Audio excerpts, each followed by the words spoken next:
সরকারি সিরিঞ্জ ও অ্যাম্বুলেন্স সহ ঢামে কর্মচারী আটক। বিস্তারিত দেখুন কালের নিউজ24.com এর প্রতিবেদনে।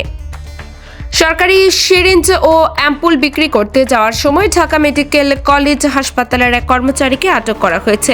এই সময় তার কাছ থেকে 68টি ডিস্টিল ওয়াটারের অ্যাম্পুল ও 197টি সিরিঞ্জ উদ্ধার করা হয়।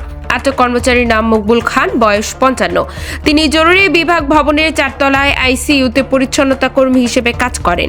বৃহস্পতিবার রাত 8টার দিকে তাকে আটক করে জরুরি বিভাগে নিয়ে আসেন হাসপাতালের আনসার সদস্যরা। হাসপাতালে আনসারের সহকারী প্লাটুন কমান্ডার নাসির উদ্দিন ঘটনার সত্যতা নিশ্চিত করেছেন। তিনি জানান 206 নম্বর ওয়ার্ডের সামনে থেকে তাকে আটক করা হয়। তার হাতে কালো রঙের একটি বড় ব্যাগ ছিল। পরে তার তল্লাশি করে 800টি অ্যাম্পুল ও 197টি সিরিঞ্জ পাওয়া যায়। কমান্ডার নাসির অভিযুক্ত মকবুলের বরাত দিয়ে বলেন, সরকারি সম্পদ বাইরে বিক্রি করতে যাওয়ার কথা স্বীকার করেছেন মকবুল।